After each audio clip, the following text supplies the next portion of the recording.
Halo semuanya, perkenalkan saya Yuliana Fadila. Di sini saya akan menjelaskan mengenai portal dari Power Apps. Ini merupakan tugas asinkron ke-32 di kursus Power Platform Fundamental. Di sini saya berada di MSIB Intelligence Cloud Tribe bersama Mari Belajar di kelas Velo. Berikut penjelasan yang akan saya jelaskan. Nah, jadi kenapa Power Apps? Jadi karena Power Apps ini memiliki beberapa keunggulan atau bisa disebut dengan advantage. Yang pertama itu ada wide availability, jadi penglihatan yang dilihat dari Power Apps ini bisa lebih lebar gitu. Terus untuk kedua yaitu data integrasinya itu lebih baik. Jadi Power Apps ini dapat menghubungkan ke dalam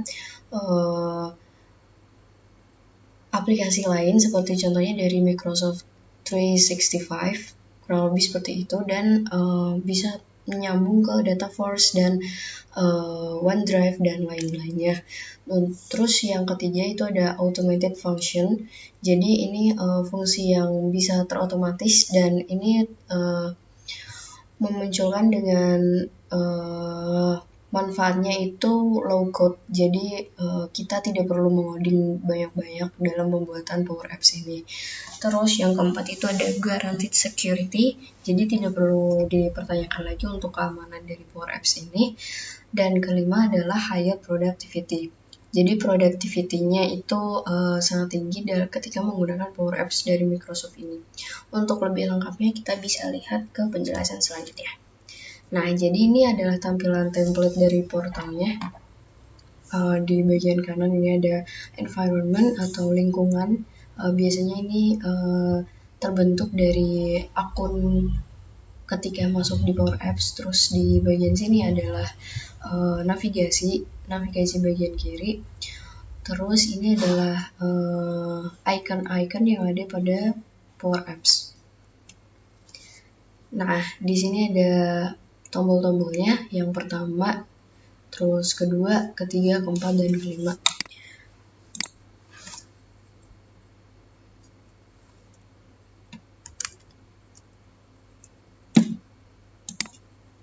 Oke, untuk penjelasan lebih lengkapnya kita coba memasuki ke divisi ini.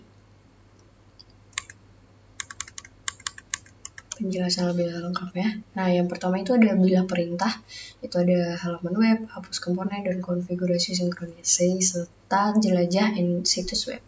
Yang kedua ada toolbar di bagian sini. Dan yang ketiga itu ada canvas. Nah, canvas ini kurang lebih di page yang memuat lebih lebar di halamannya. Terus ada footer.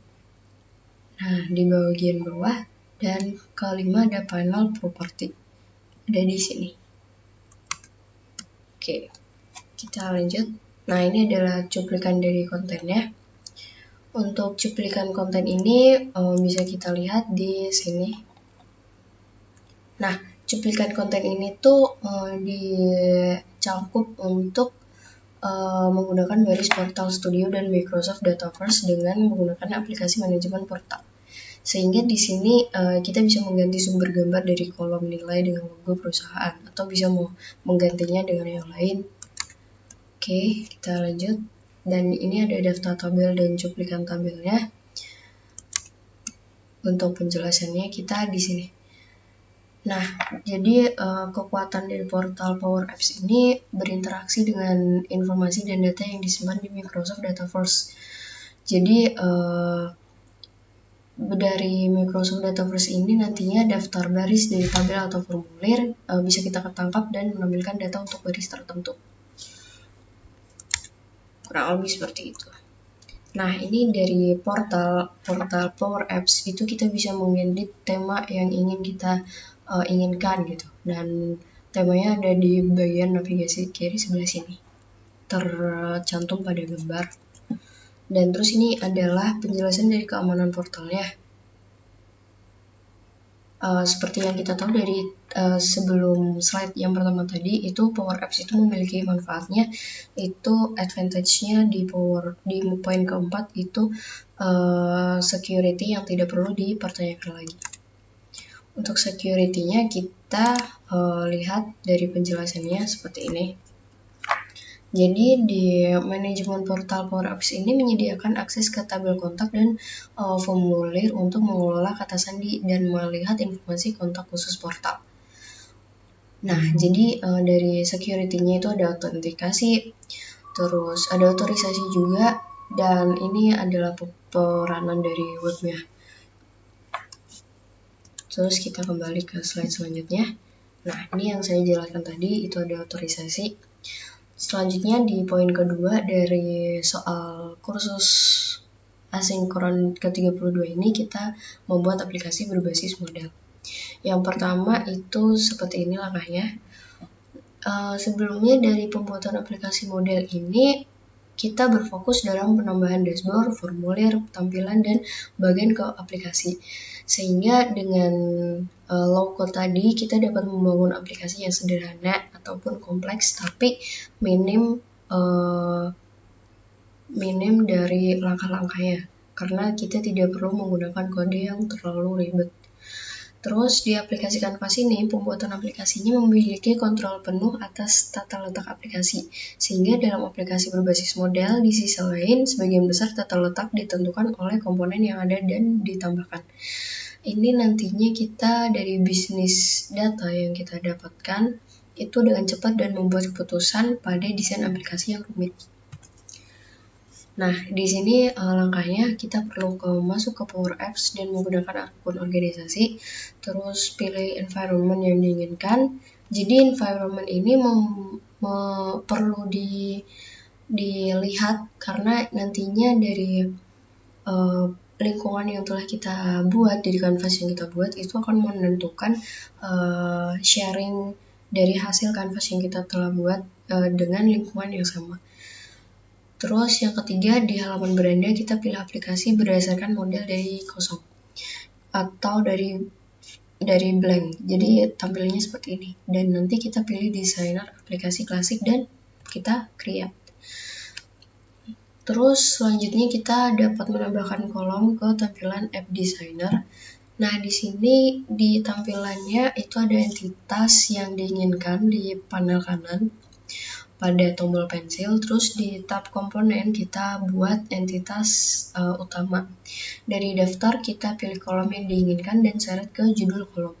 Contohnya di sini komponennya yang ada pada gambar, terus nantinya kita ulangi langkah ketiga sampai kita menambahkan semua kolom yang kita inginkan.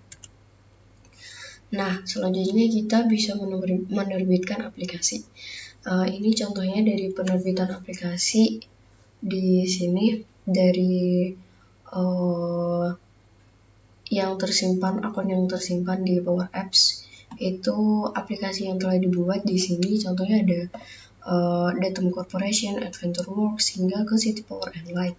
Nantinya ini bisa di-share ke lingkungan yang kita inginkan.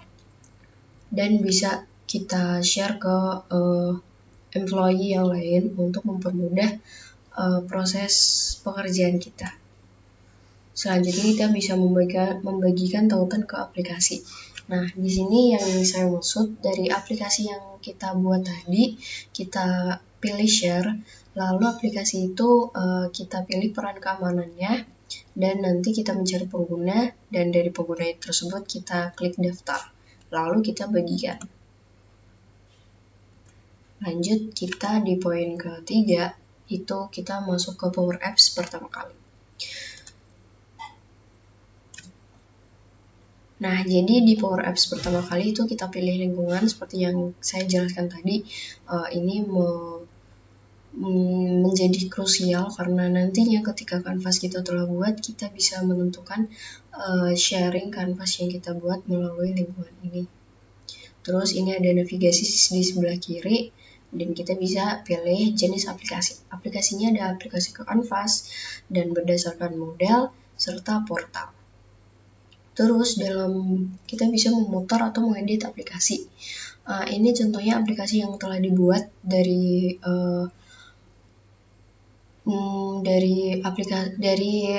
akun yang ada di Power Apps. Itu nanti kita bisa memutar ataupun mengedit kembali. Terus yang ketiga, kita membangun aplikasi Canvas. Yang pertama, dalam pembuatan aplikasi Canvas ini kita tentunya login dulu ke Power Apps. Di sini akun saya sudah masuk dan environment-nya ada di sini. Lalu kita klik create untuk membuat Canvas yang pertama.